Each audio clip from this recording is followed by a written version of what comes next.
Olá, amigos. Na aula de hoje, nós vamos apresentar algumas aplicações da rede PCEP multicamadas.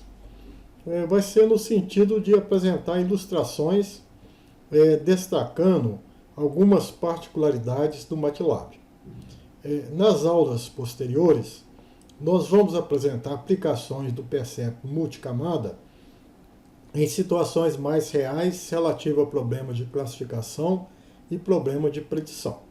Então vamos dar início em que, nesse primeiro momento, dar exemplos simples e mostrando algumas particularidades da análise, e não propriamente interpretações de fenômeno como a gente vai ver nas aulas posteriores. Nós vamos dividir essa aula em exemplos de classificação e exemplos de predição. Serão alguns poucos exemplos que serão suficientes para a gente apresentar comentários sobre alguns detalhes importantes. A primeira atividade é uma atividade de classificação referente ao nosso exemplo já tratado anteriormente de duas populações. Essas populações foram mensuradas em relação a duas variáveis, x1 e x2, e nós gostaríamos de estabelecer uma rede que permitiria classificar, separar essas duas populações e classificar novos indivíduos. Então nós vamos tentar utilizar algumas das possibilidades de redes neurais, especificando alguns tipos de análise fundamentada em diferente número de camada, em diferente número de neurônio, usando alguns algoritmos de treinamento disponível no MATLAB e especificando algumas funções de ativação. Então nós vamos primeiro dar uma ideia geral de que o problema deve ser tratado da seguinte maneira. A gente define os dados de entrada e os dados de saída. No caso, o dado de saída é um vetor com valores 0 e 1, ou 1 e 2, referente à população 1 e população 2. Nós vamos usar a função newFF, que atualmente, as versões atuais do MATLAB, é até considerada obsoleta, tendo em vista outras opções, mas a gente já testou a sua eficiência e percebe que ela é igualmente eficiente, ou seja, as versões novas contam com recursos de maior simplificação na determinação dos comandos, mas em termos de eficiência acaba sendo a mesma. Então nós vamos manter essa ideia sem prejuízo aí da sua análise do seu resultado. A newFF, ela tem a estrutura de que você define o nome da sua rede, que você vai salvar posteriormente, e esse newFF inicia com a definição desses máximos e desses mínimos, de intervalo de variação das suas entradas. Como nós normatizamos, ou colocamos o mínimo igual a 0, por exemplo, o máximo igual a 1, então nós construímos essa informação com um vetor de 0 e um vetor de 1. Posteriormente, nós especificamos o número de camada e o número de neurônios. Então, nesse exemplo aqui, eu estou especificando a existência de duas camadas ocultas, além da camada de saída. Na primeira camada oculta, eu estou dizendo que eu vou colocar 10 neurônios. Na segunda, também 10. E a camada de saída tem apenas um vetor com informação 0 e 1, nós vamos colocar igual a 1. Posteriormente, nós descrevemos as funções de ativação. Então, para a primeira camada, aqui, por exemplo, apenas por exemplo, foi usado uma função linear, denominada no MATLAB de Purillin. Nessa segunda camada foi usada a Tansig, e na última camada, Tansig. Normalmente é utilizado a última camada linear e essas camadas intermediárias, Tansig ou Logsig. E por fim, a gente especifica o algoritmo de treinamento, né? Vão existir vários algoritmos de treinamento, como nós vamos ver posteriormente. Para esse exemplo de populações que a gente vai processar daqui a pouco, nós então chamamos a newFF numa linha de comando, informamos sobre essa matriz de mínimos e máximos, é uma matriz que teria duas colunas, a primeira coluna de 0, a segunda coluna de 1, e vamos rodar uma análise com duas camadas ocultas, 3 neurônios na primeira, 3 na segunda, e uma saída, que corresponde à classificação das populações. Como função de ativação, nós usamos para a primeira camada TANSIG, a segunda camada TANSIG e a última uma linear. E vamos fazer uso do algoritmo Train-LM, que é o Levenberg-Marquardt, que nós vamos apresentar daqui a pouco. Fazemos uma inicialização, definimos o número de épocas, né, no nosso algoritmo, e uma parada referente a um objetivo de atingir um determinado erro quadrático. Isso vai depender se é erro quadrático ou se é soma de quadrado de erro, dependendo do algoritmo. Lembrando que o MATLAB usa essa nomenclatura para a linear, por Elin, a função de ativação tangente hiperbólica TANSIG, uma sigmod log-sig e a linear com saturação SAT-LIN. Esses algoritmos de treinamento, existem vários à disposição do usuário no MATLAB. Alguns de bastante utilização é o Train-LM, que é o Levenberg-Marquardt, o Train-GD, que fundamenta no gradiente descendente, o Train-GDM, que incorpora um momento, que é ajustado de forma dinâmica, o Train-GDA, que além de incorpora uma taxa de aprendizado adaptativa, fundamentado no gradiente descendente também, e o Train-GDX, que além de ter o momento, tem essa taxa de aprendizagem adaptativa. E o Train-BR, que é um treinamento que utiliza pesos, tal como o Levenberg-Marquardt, mas ele tem um processo de regularização bayesiana, bastante utilizado. Então são esses aqui os parâmetros que você deve preocupar, né? O número de épocas, o objetivo em termos de erro quadrático ou de soma de quadrado de erro desejado, aqui o número de iterações que vai aparecer na tela, né? Uma taxa de aprendizado, mas que pode ser adaptativo, e o tempo máximo para treinamento que você pode omitir essa informação. Pois bem, então, para o nosso exemplo, nós vamos então assumir esse comando, né, para treinamento, a net, a rede que você especificou anteriormente, com as características especificadas, com o número de neurônio, com o número de camada, com o algoritmo, e aqui você tem informação da entrada e da saída.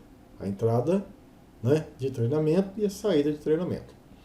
Você poderá visualizar um esquema dessa rede neural usando esse comando NetView. Uma vez que ela treinou, eu posso usar dados de validação para ver a saída de rede. Então, dado de validação, a gente usa esse comando sim, aquela rede com o nome que você acabou de especificar e uma nova entrada, né? A saída de rede, no caso de um problema classificatório, a gente pode usar essa função de arredondamento para que os valores coincidam com os valores que você estabeleceu, por exemplo, 0 e 1. A saída, o erro é a diferença entre a saída que você desejava com a saída de rede. Você pode calcular internamente a performance, que é o erro quadrático dado pela soma do quadrado dessa diferença dividido pelo número de linhas, o número de exemplos do seu arquivo de saída, por exemplo, que corresponde, na verdade, ao número de colunas.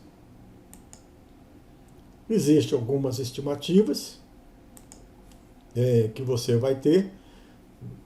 Você tem estimativa, sua rede, se for especificado uma 3 por 3 por 1, você tem estimativa de limiares, tanto dessa camada oculta, da primeira, da segunda e da terceira camada de saída. Você tem estimativa dos pesos sinápticos, para o caso de obter informações a respeito desses pesos correspondentes aos limiares, você tem que dar o comando net IW para pesos e net LW para os pesos da camada oculta e net.b para a informação sobre o viés. Então você tem essas três saídas em termos de coeficiente de ponderação ou peso sináptico ou viés da sua análise. Aqui seria um exemplo da nossa saída. Pois bem, temos que acompanhar o desempenho da rede, né? Ela mostra, à medida que vai processando, a performance, a quantidade de iteração gasta. Aqui nós temos o desenho da nossa rede, ilustrando quantas camadas nós estamos usando, quantos neurônios, e até uma figurinha aqui que dá para você entender qual que é a função de ativação. Pelo próprio gráfico, ele varia aqui de -1 até 1, você percebe que é o TANSIG. Se variar de 0 até 1, você percebe que é LogSig. E aqui algumas informações importantes. E, por fim, libera o resultado que você deseja, a eficiência da rede em termos de separar as duas populações, né? Então, você teria a taxa de erro e a sua eficiência de classificar os indivíduos da população 1 e da população 2. Então, nós vamos aqui dar como exemplo esse primeiro aplicativo, que é o Percepto MC1. Nós iniciamos, né, fechando as janelas, limpando a tela e zerando as variáveis. Carregamos então o nosso arquivo, que é um arquivo com os dados das populações. A primeira coluna é a coluna referente à população 1 e 2. E as demais colunas correspondem então à variável x1 e x2. Então, apenas para lembrar, o nosso conjunto de informações, esses dados, a primeira coluna varia de 1 até 2, são 50 indivíduos da população 1, 50 indivíduos da população 2, e classificado em relação a x1 e x2. Então, a entrada de dados, ela refere, né, a essa coluna 2 e coluna 3. Nós transpomos porque a gente trabalha aqui com informação por linha. Podemos e devemos normatizar essas informações variando de 0 até 1. A saída original refere-se à coluna 1, que é a coluna de classificação 1 e 2. Aqui nós normatizamos, seria desnecessário, é só subtrair de 1, em que o maior valor então torna-se igual a 1 e o menor valor torna-se igual a 0. Nós temos que definir um número de época e um erro quadrático ou uma soma de quadrado de erro. Alguns algoritmos, o objetivo é atingir um erro quadrático mínimo. Alguns outros algoritmos, o objetivo é atingir soma de quadrado de erro mínimo. Então tem que ter atenção no valor que você vai especificar, compatível com a estatística soma de quadrado ou erro quadrático. Aqui aquelas informações sobre os limites das nossas entradas, uma coluna de 0, outra coluna de 1. Estão dizendo que as minhas variáveis variam de 0 até 1. Aqui o número de colunas menos 1, porque NC tinha sido definido como sendo igual a 3. Mas, na verdade, as minhas entradas referem-se a apenas duas informações. A primeira é a classificação.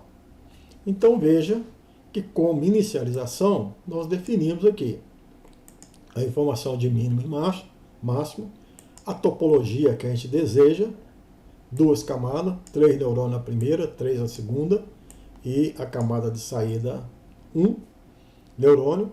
As funções de ativação, LogSig na primeira, TANSIG na segunda, Purillin na terceira. Vou usar um algoritmo TrainLM. É uma opção, podia usar TrainBR e outras opções. Aqui nós inicializamos a rede, estabelecemos então o valor da época e o objetivo em termos de erro quadrático.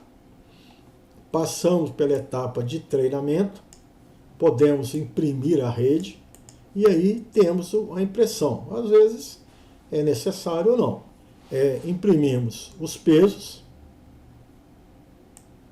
da camada de input, né, de entrada, imprimimos os viés por esse comando, o nome da rede e aqui ponto B, e os pesos da camada intermediária, a sua rede, ponto LW. Então nós temos aqui a informação de todos os pesos sinápticos. Podemos ter avaliação ou validação. Nós, então, temos a saída da rede, usa a rede com aquela entrada, gera o erro quadrático. Nós apenas vamos calcular de duas formas para dizer que existe um comando interno que já te dá performance, que é exatamente esse erro quadrático. Por fim, nós vamos liberar a tabela de confusão na etapa de treinamento. Então vamos rodar. O MATLAB começa a processar e a gente então vai ver alguns detalhes. Bom, nesse processamento, então a gente percebe que aqui está um desenho das duas entradas, duas camadas, a primeira camada com 3 neurônios, segunda camada com 3 neurônios e a camada de saída. A função de ativação, se a gente observar bem esse desenho aqui a gente percebe que é uma logística, é um log-sig, porque varia de 0 até 1. O gráfico está acima, a retazinha preta, às vezes não dá para visualizar aqui, mas ela varia de 0 até 1. Aqui varia de -1, está abaixo, até 1. Já dá para ter ideia de que aqui é uma tansig. E aqui uma linear, né? Então nós temos aqui a nossa topologia, que demonstra as entradas, saídas, o número de camada, o número de neurônio e as funções de ativação. Bastante interessante. Aqui a quantidade de época necessária. Nós especificamos 3.000 épocas e gastamos 489 para chegar a uma solução. Aqui a performance. O objetivo era ter um erro quadrático de 0,001. Ele conseguiu atingir essa performance, né? Nós podemos alterar esse erro aqui para evitar o overfit. Muitas vezes você exige um erro, por exemplo, 0, e a rede gasta muito tempo no treinamento, mas decorando as informações. Aqui o valor do MU, que é o momento, onde ele vai informar aqui essas taxas desse momento, que ele é dinâmico, ele pode ser alterado na busca de uma solução. Aqui o gradiente, a taxa de aprendizagem, também ele é dinâmico e vai depender do algoritmo que você usou. E aqui nós temos o resultado. De fato, o nosso processamento, ele conduziu uma rede, que é uma rede capaz de separar os indivíduos da população 1 da população 2. Os 50 primeiros indivíduos foram classificados como 0. Os 50 últimos foram classificados como 1. Então a taxa de erro, nesse caso aqui, a análise pode ser criticada porque não existe um arquivo de validação, só existe treinamento. Então vocês não sabem se essa rede é de fato eficiente ou esse é um resultado que ela obteve por overfit. Mas de certa forma é possível, se esses eram os únicos dados que você dispõe, é possível ter uma rede com 100% de acerto, tanto a população 1 quanto a população 2. O que não era possível, esse exemplo foi tratado por Maculopit, foi tratado por Daline, foi tratado pelo Perceptron. Nós vimos que tratado também pelas funções discriminantes de Anderson e de Fischer. Em todos os casos, nós vimos que não era possível de separar, tendo em vista que as populações não eram linearmente separáveis. A camada oculta que foi utilizada deu conta de fazer essa separação, né? Então, a gente só está vendo as particularidades. Aqui existe a saída, nós temos a saída dos pesos, né? Da camada de entrada, o viés e das camadas ocultas, das camadas intermediárias. Então existe toda a informação. A performance, o erro quadrático foi igual a 0, a taxa de erro é igual a 0, taxa de acerto de 100%. Né? É possível mudar muita coisa. É possível que você venha aqui e vamos trabalhar com apenas uma camada. Né? Uma camada com 3 neurônios. É possível que você use apenas obviamente você tem que definir aqui. Para essa camada, a função de ativação é a tansig. Para essa camada, por ILIN. Posso trocar o algoritmo por treino BR, por exemplo, com regularização bayesiana.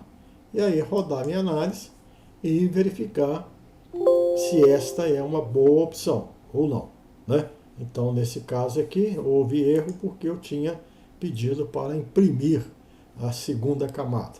Não vou imprimir pesos, vou eliminar essa impressão de pesos para que eu não tenha esse erro. Não existe nessa nossa circunstância, nessa nova análise, a segunda camada. Apenas uma camada com 3 neurônios, e nós percebemos então que isso aqui não conduziu a uma taxa de erro igual a zero.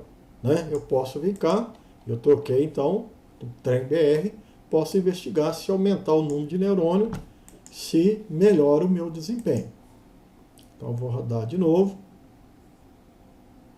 E aí vou perceber que não, continua a mesma coisa, existe um erro e uma taxa de erro de tantos indivíduos, né? 5% de erro foi classificado erroneamente. 3 aqui e 3 lá. Então veja que era de fato necessário acrescentar uma camada a mais, né? Coloquei aqui mais uma camada, vou colocar uma função de novo, a tansig, e verificar se nessa circunstância eu conduzo um resultado mais satisfatório. Então veja que agora o meu desenho vai ser 5 neurônios aqui e 3 neurônios. Né? E aqui eu continuo agora tendo 4 erros. Né? Então preciso fazer novas tentativas. Esse algoritmo não foi eficiente, ou essa função de ativação não foi eficiente, ou essa taxa de erro aqui ela foi uma exigência maior, e assim por diante. Então a gente apenas demonstra que, de fato, é possível se ter soluções para o seu problema, e essas soluções virá por um ajuste adequado da sua rede neural na topologia apropriada. Não existe de antemão uma solução única, vai ser algo que você vai percebendo, se é pouco, se é muito, se aquele problema você resolve por um algoritmo, por outro algoritmo, mas com um pouco de experiência você chega a um resultado satisfatório. Tá certo? Então essa aqui é a ideia. Então esse foi o nosso primeiro exemplo classificatório. Né? Nesse caso específico eu tinha usado uma rede 3x3 e o algoritmo Levenberg-Marquardt, e ele foi de fato eficiente para conduzir erro igual a zero. Bom, nós agora vamos tratar de um outro exemplo, onde nós tínhamos 13 características avaliadas em 270 pacientes. E nós vamos procurar, por meio de uma rede neural, tentar ver eficiência na classificação no diagnóstico de uma doença cardíaca e determinar se existe ou não a presença ou o risco da manifestação da doença. Nós já fizemos algumas análises, nós não vamos tentar aqui alcançar resultados maiores ou menores, só queremos destacar a potencialidade. O detalhe aqui que nós vamos ter arquivos de treinamento e arquivo de validação. Então o conjunto de dados, né, colocado nesse arquivo Perceptron 3, ele foi dividido em dois. 80% destinou-se a treinamento e 20% destinou-se a validação. Então nós vamos testar aqui algumas redes. A primeira rede aqui eu vou testar com 4 neurônios e vou usar o treino BR. E a segunda rede nós vamos usar também 4x4 com treino LM. Nós vamos incluir aqui um fator que a gente chama de early stop, ou seja, durante o treinamento a gente vai olhar um pouco o arquivo de validação, interromper o treinamento na medida que a validação cair o seu desempenho. Então, é um novo exemplo, chamar aqui o Perceptron 3, que é um exemplo classificatório. Nós temos aqui a parte da inicialização. Aqui nós vamos fazer uma estética diferente de entrada do arquivo. Aqui nós vamos entrar com o arquivo Perceptron de treinamento. Aqui nós vamos entrar com o arquivo Perceptron de validação, né? Só para vocês terem uma ideia. Ele vai começar aqui perguntando sobre o arquivo de treinamento. Eu vou informar. Posteriormente, ele pergunta o arquivo de validação. Eu vou informar. E aí, então, ele vai tentar ajustar a nossa rede, né? Tentar chegar a um resultado satisfatório. Então, veja que eu tenho aqui né, a entrada do arquivo de treinamento. Aqui eu vou separar as informações da entrada. A primeira coluna é a classificação, se é doente, se não é doente. Então, a informação de entrada vai da segunda coluna até a última coluna. E a saída desejada é a primeira coluna. Os dados serão normatizados.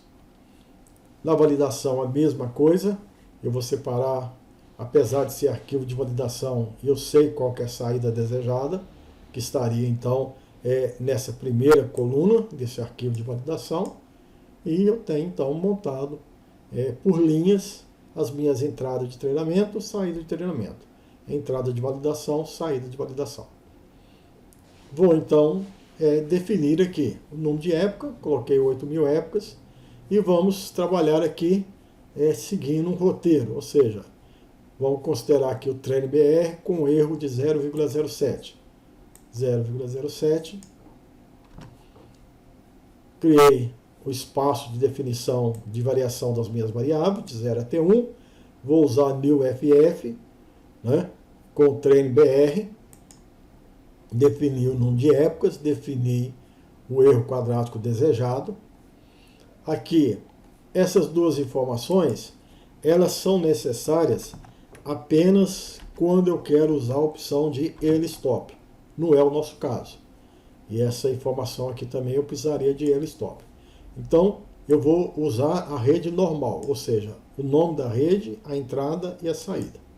E posteriormente eu vou checar, né, a saída da rede, calcular o erro quadrático e os resultados, referente à tabela de confusão para treinamento e posteriormente a tabela de confusão para validação, né?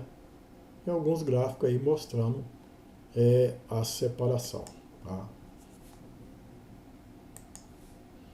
Então, o PCEP3 validação, arquivo de validação, e ele então vai me informar aqui na tela que está usando. Ele está usando o treino BR, né?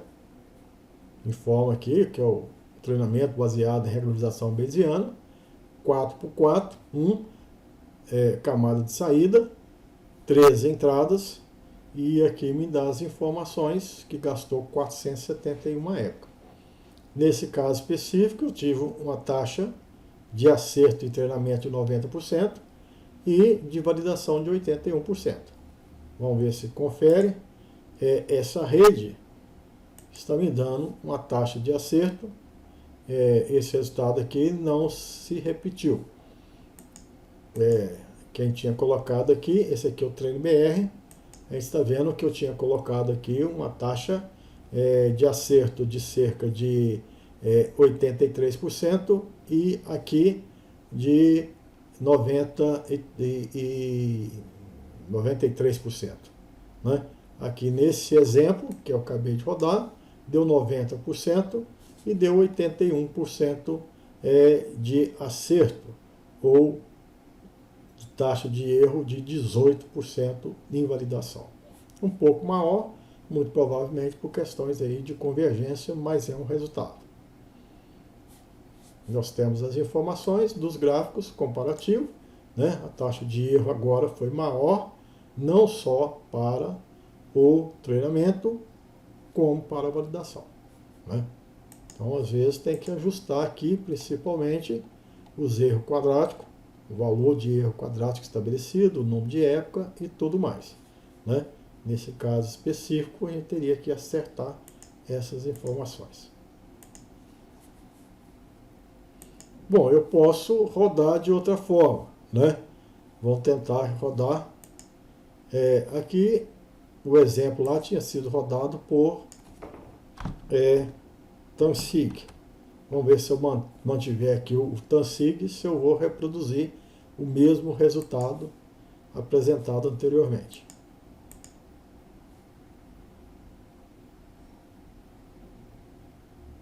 (6 e 16).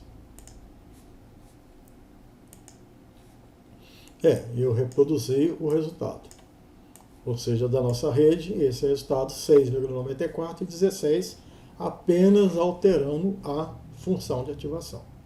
Né? Veja que o algoritmo de treinamento é o mesmo, o número de neurônio é o mesmo, o número de camada é o mesmo, o erro desejado é o mesmo, mas a função de ativação foi alterada e eu tive um resultado diferente desse resultado aqui que eu tinha feito anteriormente.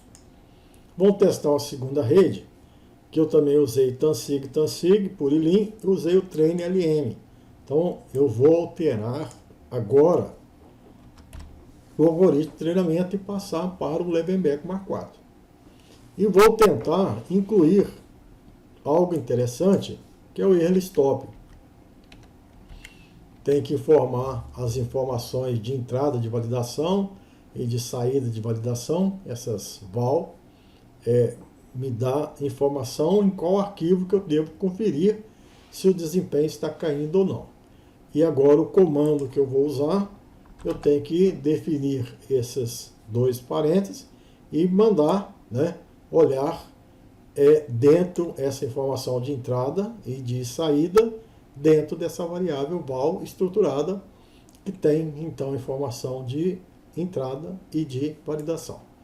Então é uma nova rede com um novo algoritmo que a gente vai testar o desempenho. Então a gente vai perceber que aqui vai estar a informação, que é o algoritmo Levenbeck Mark IV,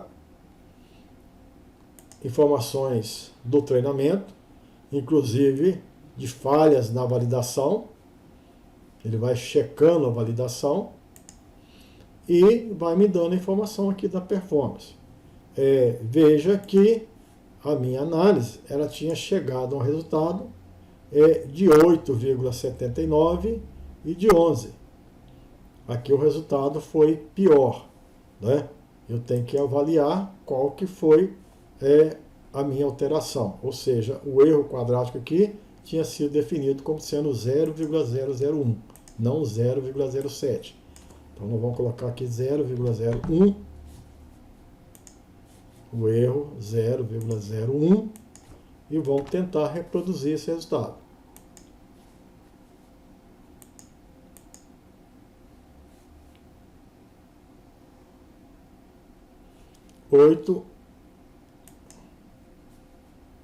E exatamente o resultado reproduzido, ou seja, eu tenho aqui uma taxa de erro de 8%, maior do que a usada pelo TrainBR, mas a taxa de erro na validação caiu para 11%, melhor do que o TrainBR.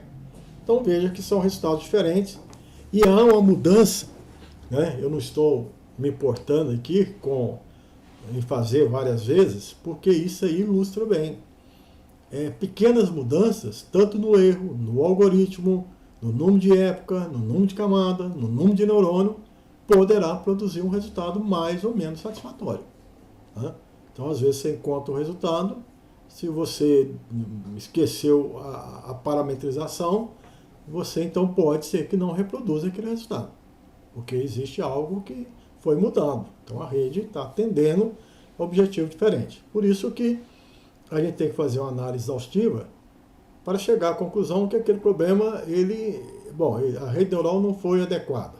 Não foi adequada a rede neural ou a sua topologia de rede neural. Você que não teve habilidade de dimensionar a sua rede para te atender da melhor forma possível. Então é muito interessante que se faça várias vezes, que se tenha várias alternativas e que você possa então conduzir ao melhor resultado possível. Bom, mas isso é uma tarefa tão difícil? Muitas vezes a gente usa aplicativos. Por exemplo, aqui nós temos o programa Gênesis, e quando você tiver que resolver algum problema, um problema de classificação, usando percepto multicamada, às vezes você pode chegar aqui e pedir a informação, né, daquele percepto, que nós sabemos que tem 13 variáveis e 2 populações. E você pode pedir ao computador que analise o arquivo de treinamento e o arquivo de validação. E fazer vários pedidos. Olha, testa para mim usar 3 camadas.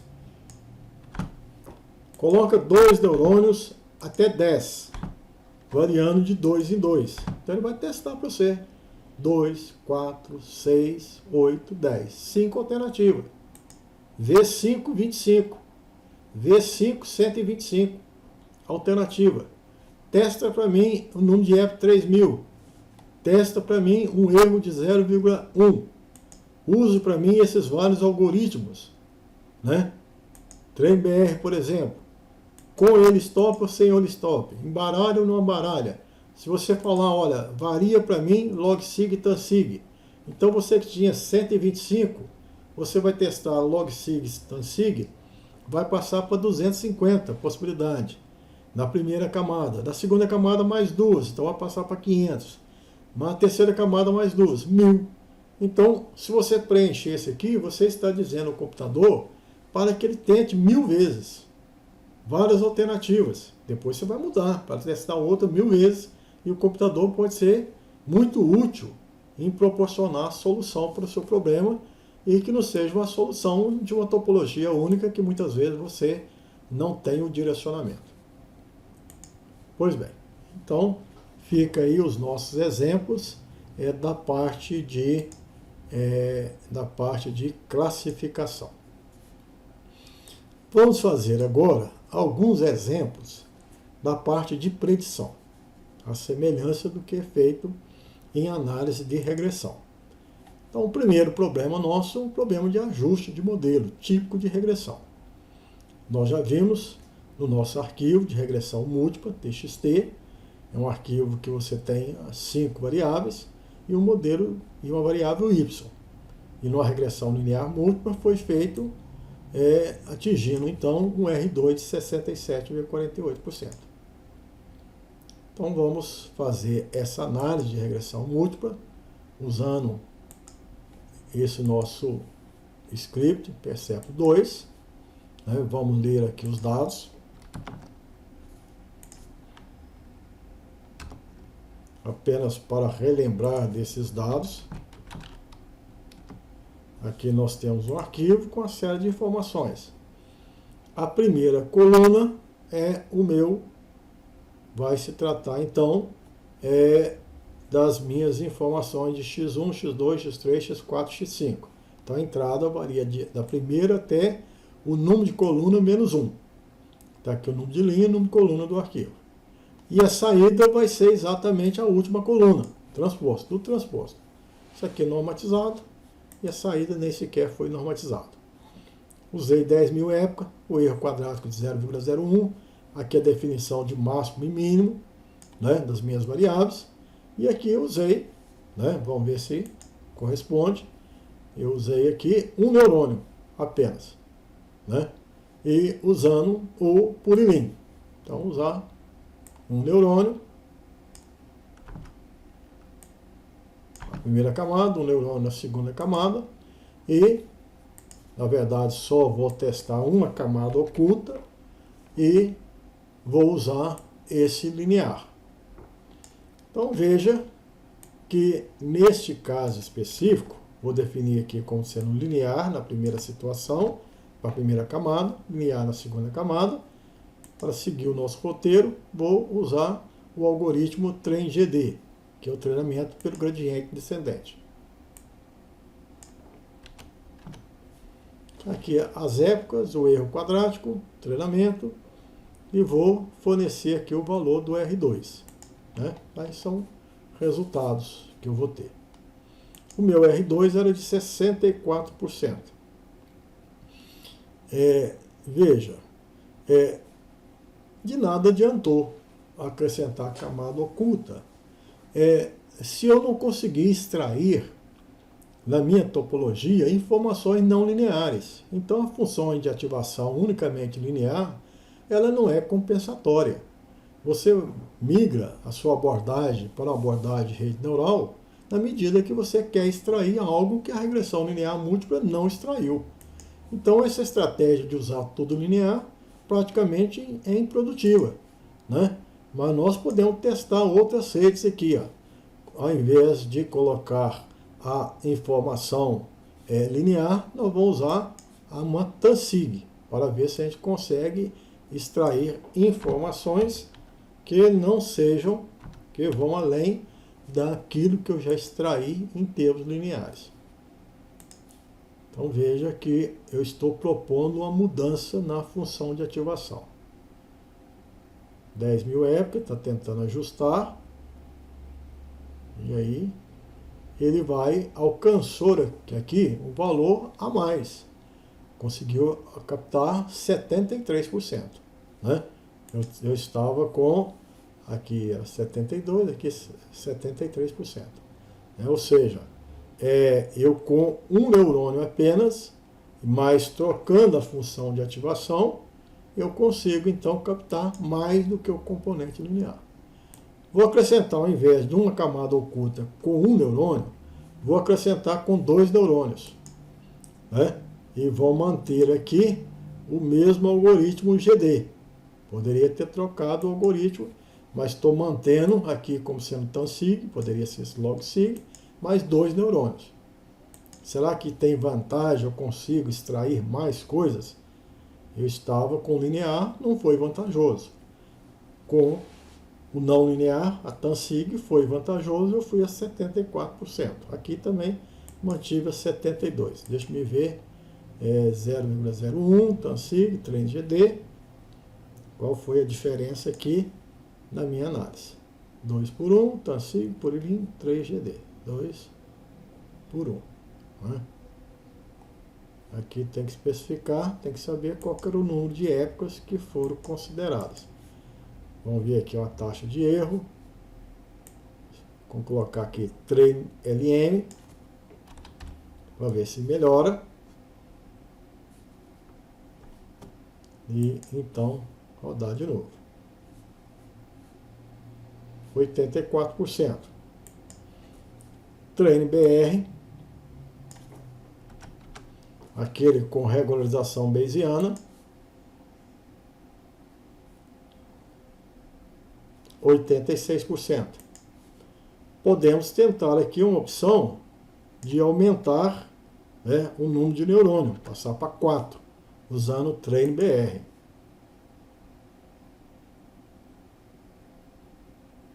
Eu vou para 95%. Então veja que eu consigo predizer Y. Eu consigo. Né? Existem topologias que são mais e menos eficientes? Sim. Né? A regressão linear múltipla me dava cerca de 67%. Agora eu consigo por uma rede, mas eu tenho que imaginar que existem informações ali dentro. É a ideia do teorema de Kolmogorov. Ou seja, existe um conjunto de dados, uma parte está sendo representada por algo linear, outra parte não linear, uma parte quadrática, e eu preciso observar aquele conjunto de dados e extrair o máximo de informações. Então eu mando como se eu mandasse sondas para fazer essa observação. Algumas são mais eficientes, outras são menos eficientes. Se o meu problema é complexo, vai demandar mais neurônio. Se o problema for simples, menos neurônio. Cabe a mim investigar a possibilidade. Né? Não existe solução única, é uma abordagem diferente, é um paradigma diferente, mas você tem que imaginar que você vai colocar essa rede à disposição do programa de melhoramento. E mais importância vai ser dado ao pesquisador que é capaz de modelar, integrar e repassar para a equipe algo que funciona. Então daí a gente entender a importância de um novo profissional que tem sido aclamado aí na comunidade, que é o cientista de dados. Né? Aquele que reúne as informações da sua área específica, a informação da computação, a informação da estatística, da máquina do processamento, e entrega algo, porque isso aqui não é magia, não é caixa preta. Isso aqui é a orientação daquele indivíduo que tem consciência do fenômeno que ele está estudando e da ferramenta que ele dispõe. Não se trata unicamente de apertar um botão, ir para casa e voltar com o resultado. Né? É necessário que você seja agente, você seja participativo no processo de processamento para conduzir o melhor resultado. Então esse foi mais um exemplo de aplicação no caso de predição, né? Então nós vimos aí algo bastante interessante. Bom, nós agora vamos tratar de um outro assunto para realçar uma outra particularidade, a questão do treinamento e a questão da validação. Nesse exemplo, Percepto 4, a gente vai propor um exemplo bastante simples, em que a gente tem uma entrada, né, de dados, de números 0, 2, 4, 6, 8, números pares, de 0 até 1000, um arquivo de validação de números ímpares, de 1 a 999, e as saídas respectivas serão as raízes quadradas, né? Então existe uma relação não linear entre a entrada e a saída, que você entra com x e tem que sair com a raiz quadrada de x. É como se você pegasse uma calculadora, digitasse 4 e tem que sair 2. Né? Será que com essas duas colunas apenas, se você fizesse uma regressão linear simples, não ia dar certo, porque a relação não é linear. Uma quadrática, bom, não daria muito certo, porque é raiz quadrada. Então nós vamos tentar ver se a rede ela aprende com esses padrões. Você pode ter uma validação, para se ter validação cruzada, e nós vamos checar, né, se de fato eu tenho um aprendizado e um aprendizado capaz de fazer extrapolações, né? Então esse que é a nossa linha de raciocínio. Aqui estaria a nossa rede com 10 neurônios na primeira camada, 10 na segunda, né? E aqui a validação dizendo que, de fato, o arquivo de validação, foi perfeito, ele aprendeu. E, posteriormente, a gente vai fazer uso. Então, vamos ver lá o Percepto 4, né? A inicialização, a entrada de dados e de validação, números pares para treinamento, números ímpares para validação, a saída raiz quadrada, SQRT é símbolo de raiz quadrada. Aqui informações sobre os parâmetros de parada da rede, né? 1000 época, aqui 0,001 elevado a 10 a menos 3, é o objetivo do erro quadrático. E aqui nós podemos pensar, coloquei de forma geral 2 camadas com o número variável de neurônio, começando aqui por 10. 2 camadas ocultas, que coloquei log-sig, tan-sig, algoritmo train-LM, né? Nós vamos incluir nessa rede a opção de ELSTOP, ou seja, a informação do arquivo de validação nessa variável val, onde ela descreve a entrada de validação e a saída de validação. Então, ele vai perceber o que está acontecendo. Então, pois bem, então nós vamos rodar a rede e chegar a resultados importantes. Um pouquinho demorado, porque são duas redes, duas camadas com 10 neurônios. E aqui então eu gerei a rede. Então vou agora questionar a rede. Se eu fornecer o número 9, qual é a raiz quadrada? A raiz de 9 eu sei que é 3. E ele me responde que é 3,001.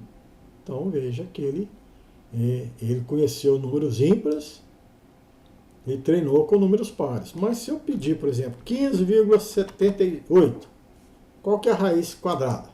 Se eu usar uma calculadora, ela vai me dizer que é 3,97,24. Isso é o valor real na calculadora. A rede aprendeu o fenômeno. Ele vai voltar 3,9725.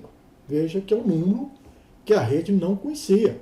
Ela conhecia para treinamento número par, para validação com ELSTOP, números ímpares, inteiros.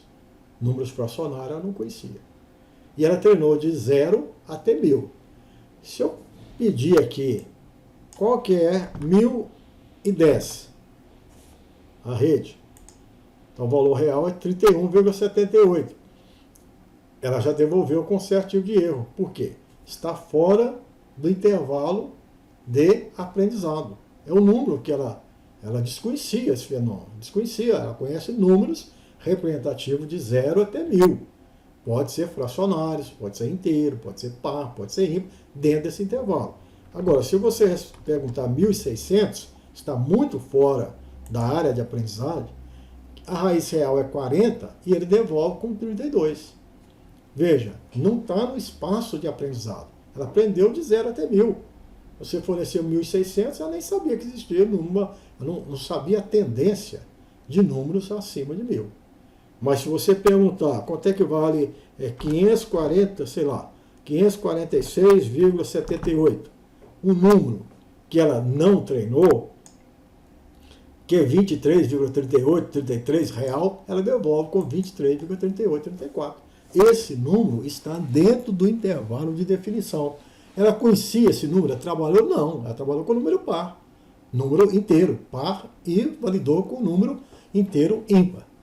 Então esse exemplo, ele mostra que a rede ela é capaz de conhecer fenômenos não lineares, é capaz de extrair coisas não lineares pelas suas camadas ocultas, né? Ela vai além da linearidade, percebe, tem o seu potencial de utilização, mas é questão da filosofia de treinamento.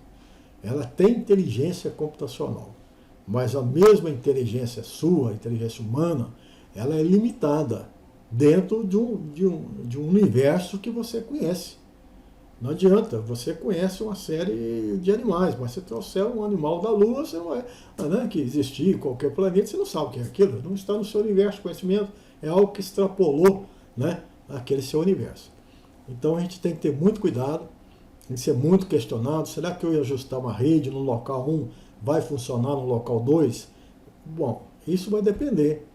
Se aquilo que você treinou no local 1, ele é reproduzido no local 2, no local 3, no local 4, sim, vai. Como é que a gente faz para que isso aconteça? Isso vai acontecer na medida que meu banco de dados ele é enorme. Ele incorpora todas essas informações de todos os locais. E na hora que eu colocar à disposição do pesquisador, né, ele vai ter essa informação global que vem do histórico. Uma empresa tem aí 10 anos, 20 anos de melhoramento sendo conduzido, e esse banco de dados enorme desses 10, 20 anos tem que ser incorporado dentro da rede para que ela aprenda. Aí sim ela vai aprender as questões temporais, as questões regionais, estaria tudo embutido dentro da rede que foi colocado para treinar. Um dado atual, e esse dado tem que servir para todos os seus locais, realmente é pedir muito de uma inteligência, seja ela humana, seja ela computacional. Então esse exemplo ele tem que ser observado para que você tenha essa consciência do poder de extrapolação de uma rede neural. Em certas situações é bastante válido, né? Bom, nós vamos abordar mais um último exemplo, né? Então aqui nós comparamos várias raízes dentro do intervalo e fora do intervalo. Bom, dentro dessa mesma linha de raciocínio, nós vamos numa função também não linear, um aceno x sobre x, e vamos definir para o aprendizado de 0 até 3π. Né? Ao invés de pensar em 4π, né? Ou seja, em 360 graus, nós vamos pensar em 270 graus. Então, nós temos uma curva que vai de 0 a 3π. A questão, nós vamos tentar forçar a barra aqui para ver se a rede ela entende o fenômeno e seja capaz de extrapolar até 4π. É o mesmo problema da raiz quadrada. Só que talvez um pouco mais difícil, que ela teria que extrapolar. Né? Então, nós vamos ver que ela vai aprender dentro de uma arquitetura e depois eu vou pedir para ela predizer um pouco mais, até 4π. Então o resultado que a gente espera, um resultado excelente é esse aqui, mas nem sempre os nossos resultados são os melhores possíveis. Então vamos tentar avaliar. Aqui nós temos uma rede neural inicializada. Nós não tínhamos aprendido esse comando, que é a definição de uma função. A função, esse @x, a função de x, é seno de x sobre x. Então, se eu quiser chamar essa função, é fácil, né? Basta eu colocar essa função como sendo aqui a entrada, né? De 0 até 0,013π, e f dessa entrada. Ele vai saber que f é uma função do x, e o x são esses valores. E ele retorna, então, o resultado do seno de x sobre x. Né? Nós podemos, então, aqui definir essa informação, e aqui ele vai plotar o meu gráfico. Né? Essa informação x e o f de x, que é o seno de x sobre x, vai ser colocado para treinamento.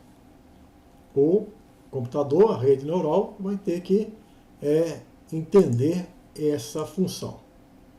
Então nós temos aqui o arquivo de treinamento, nós dividimos o arquivo de treinamento em arquivo 80% para o arquivo de dados, 80% para treinamento, 10% de 80 a 90 para validação e 10 arquivos finais para teste.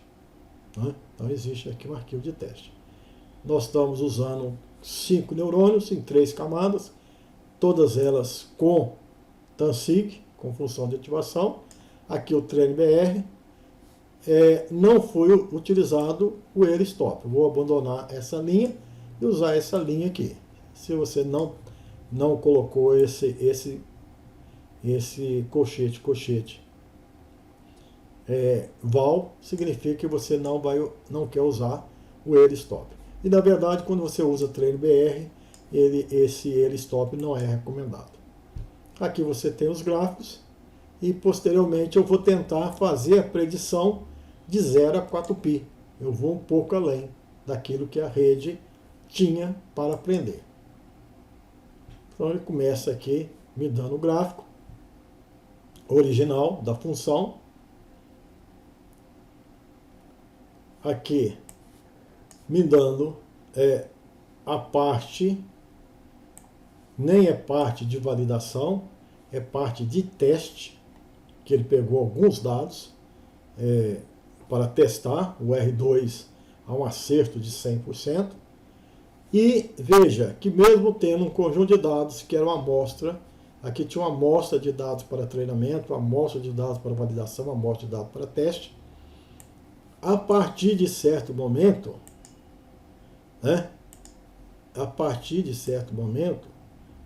não existia essa informação, né? Ou seja, até 3π. Até 3π era de conhecimento do programa. A partir daqui é extrapolação, é previsão. Ele foi capaz de prever muito bem até quase 4π.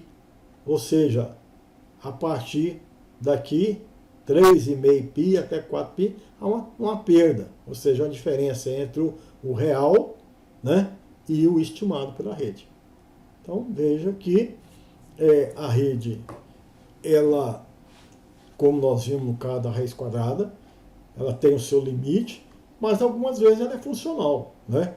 Dentro do intervalo próximo do intervalo de aprendizagem, ela acerta bem, ou seja, ela conseguiu caminhar com essa curva, que ela sabia até entre 3π até 4π, isso aqui ela está sabendo de forma satisfatória. Né? É algo que ela aprendeu e está extrapolando. Há uma predição, uma saída do valor real, e aqui a saída de rede, ela está extrapolando aqui. Então essa é um potencial muito grande da rede neural, que tem as suas limitações, mas que tem as suas vantagens. Né? A questão é saber usar e fazer bom uso dessa técnica. Pois bem, então a gente apresentou aqui algumas ilustrações com o objetivo de realçar o MATLAB com seus recursos, né? A necessidade da presença do cientista de dado, daquele indivíduo que processa, que tenha consciência de que pequenas alterações podem resultar em resultados bastante favoráveis ou desfavoráveis. Nós estamos apresentando aqui a potencialidade da rede neural. Então, uma área de potencial que não pode ser negligenciada e que requer trabalho, perseverança conhecimento, experiência e dedicação do pesquisador. Nas próximas aulas, nós vamos voltar com o tema Percept multicamada, e aí com estudos de casos reais dentro do melhoramento genético. Por hora, muito obrigado.